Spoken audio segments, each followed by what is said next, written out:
of the emails, Epstein's brother asked if Vladimir Putin has a picture of Donald Trump giving oral sex to someone named Bubba, which was an old nickname for Bill Clinton. So I guess that's one job Trump has created. I don't know if that oral sex story is true, but I do know that image is burned in my brain like that scene from The Shining. By the way, I never went to the island. I never had the privilege of going to his island. And I did turn it down, but a lot of people in Palm Beach were invited to his island. In one of my very good moments, I turned it down. I didn't want to go to his island. Warning, what you're about to witness should probably come with seatbelts and emotional insurance. Michael Che takes the stage and verbally folds Trump like a cheap lawn chair at a family barbecue. No mercy, no filter, no escape. Every punchline hits harder than the last, and by the end, Trump might need a witness protection program.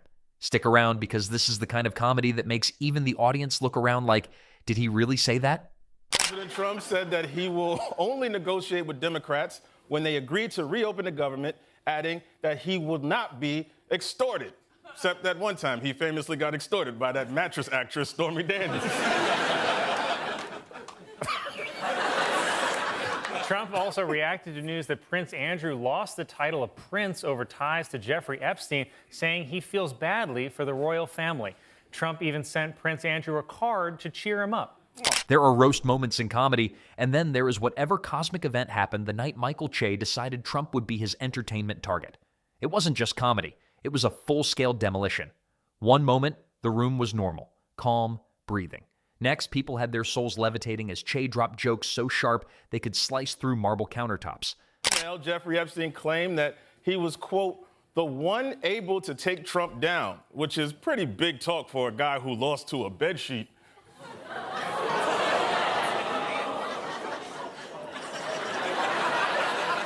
I just have to say, in general, I don't really believe in conspiracies because as a member of the Illuminati, I know that we, the lizard people, control everything. And it's really hard to believe that Trump was so oblivious that he didn't notice his good friend was running an international pedophile ring. Though I guess Trump is the one guy on earth who thinks YMCA is a straight answer. Michael didn't show up armed with subtle humor or gentle ribs. He arrived with the comedic equivalent of a wrecking ball dipped in hot sauce and caffeine. The pace? Unforgiving. The intention? Absolutely chaotic. The reaction? People couldn't decide whether to laugh, hide under their seats, or call an emotional support hotline. Trump's expression slowly transformed into something resembling a confused GPS recalculating its route after driving into the ocean. President Trump impersonated a transgender weightlifter in a speech to graduates at the University of Alabama, which is a sentence so stupid it couldn't even get into the University of Alabama. President Trump responded to a report showing the U.S. economy was declining by posting, "Be patient. And if his brain gets any worse, he's gonna be patient." Trump wasn't ready. Not mentally, not spiritually, and not structurally. Because Che wasn't interested in lighthearted humor. He was building a storyline, a punch-packed opera of humiliation, painting Trump as a walking monument to unbothered confidence wrapped around questionable decision-making.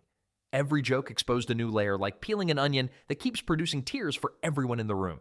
The bill ending the government shutdown will fund SNAP through next September, and thank God, because I was this close to donating food.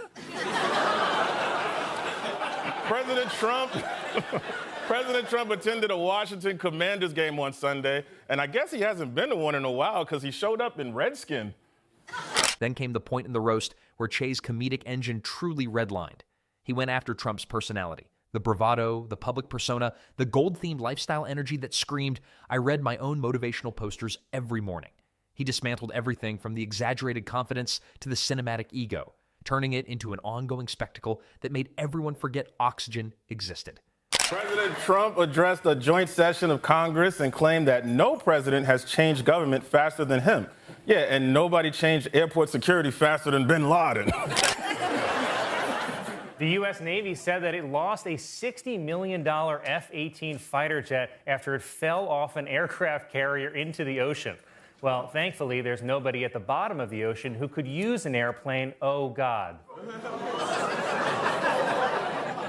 The punchlines rolled like waves, not giving Trump a moment to recover.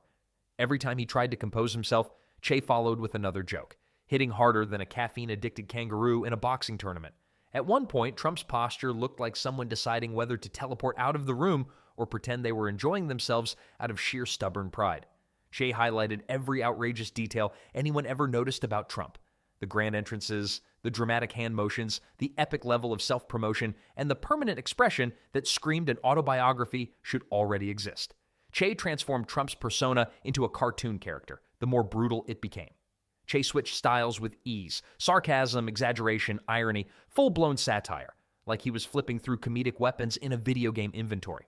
The crowd could feel the momentum rising every time he shifted tone. It was comedic whiplash in cinematic form. OpenAI has updated its video-generating app Sora to allow users to create cameos of themselves in videos. And they're pretty realistic. I mean, I made this one before the show.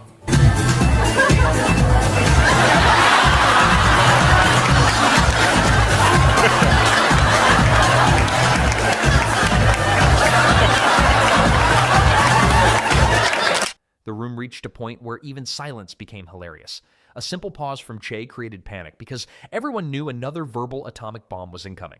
Trump braced, smiled, blinked, tried to play it cool, and failed repeatedly. Every joke landed like an emotional eviction notice from reality. Che treated Trump's public persona like a museum exhibit of questionable decisions and unearned confidence. He painted Trump not as someone misunderstood, but as someone deeply committed to being unintentionally entertaining during every major life moment. Trump didn't look offended. Trump sat there like a CEO who desperately wished the brand had included fire insurance specifically for comedy damage. Che didn't need spreadsheets, financial reports, or graphs. He used sarcasm as data. The punchlines were the chart. Well, President Trump traveled to the Middle East this week, and if I were him, I would have just stayed there because it looked awesome. Trump arrived in Saudi Arabia where he was greeted with a lavender carpet which matched the color of his tie and also the length. They also rolled out a mobile McDonald's truck for President Trump's visit, featuring Saudi Arabia's most popular new burger, the McJournalist. That wasn't enough, though. Oh no.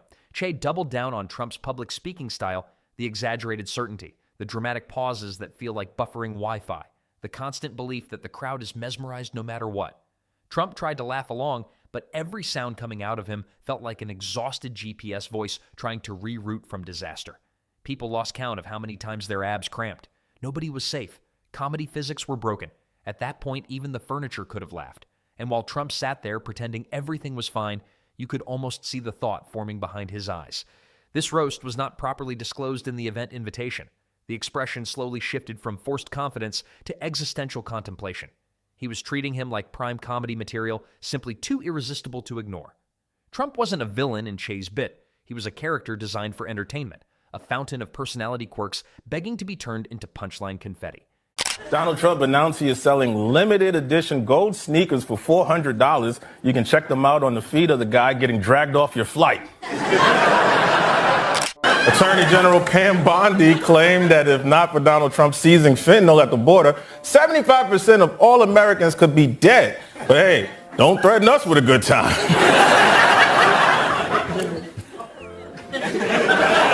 By the midpoint, Che had mastered the room.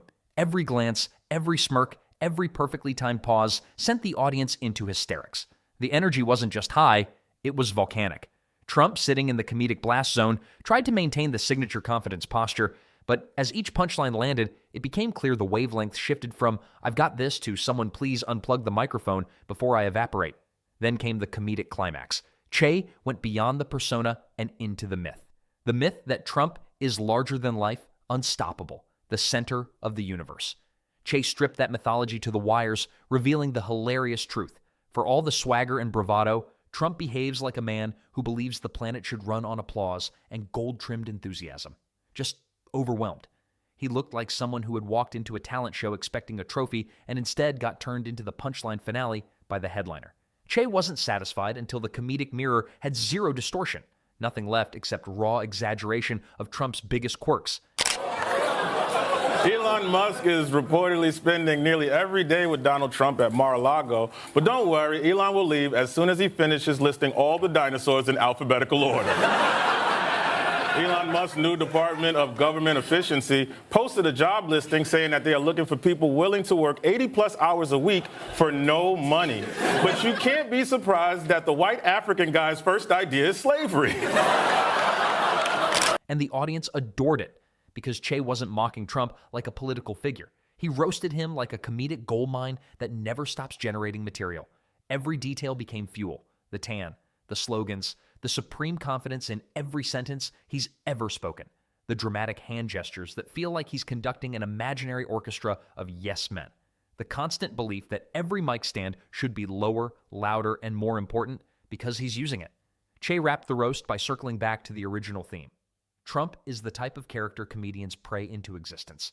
Too bold not to mock, too confident not to highlight, too dramatic not to exaggerate. He's the definition of unintentional comedy. The comedic meltdown was complete. No amount of smiling could hide the look of someone reevaluating every decision that brought them to that chair. Trump has signed an executive order giving refugee status to white people from South Africa. You know, I could have sworn that white people had it good in South Africa. Must be the Mandela effect. The Trump administration announced that after face-to-face talks with China, it is lowering tariffs from 145% to 30%, which is a little like OJ bragging about taking the knife out. Long after the night was over, the shockwaves continued. Clips went viral. People replayed it just to watch Trump's delayed realization face again. Comment sections erupted with theories about whether Trump was furious, confused, embarrassed, or just hoping nobody had been recording from an angle that captured his soul leaving his body. Unfortunately for him, every angle captured everything. Comedy historians will mark the moment as the night Michael Che discovered the highest possible difficulty setting in roasting, and completed it flawlessly.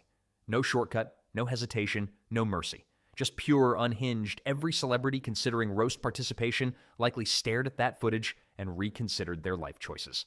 The cautionary tale was born. If Michael Che is in the lineup, reconsider attending unless your ego is flame retardant. Che didn't destroy Trump out of hatred. He destroyed him because Trump's public persona was simply too irresistibly exaggerated to ignore. The golden brand, the bombastic tone, the theatrical confidence, it was all perfect comedic fuel. Trump wasn't defeated.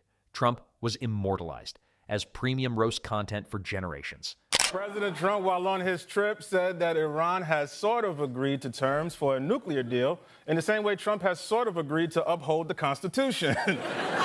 Many people in Saudi Arabia were very happy with President Trump's visit to the country because rich Saudis love to fly out thick blondes. He will appoint Fox News host Jeanine Pirro as interim U.S. attorney for Washington, D.C. Pirro celebrated the news with a bottle of wine every day for the last 50 years. The legendary moment didn't fade. It solidified itself in comedy culture as the night ambition, ego, confidence, and hype collided with a comedian armed with perfect timing and zero reluctance. Every punchline became a historical artifact. Every audience screamed a timestamp of chaos. And Trump will forever carry that memory. The night he stepped into a comedic ring thinking charisma would protect him and discovered sarcastic artillery instead. Confidence met comedy, and comedy laughed loudly. The universe will remember. Trump walking away like a man trying very hard to pretend absolutely nothing happened.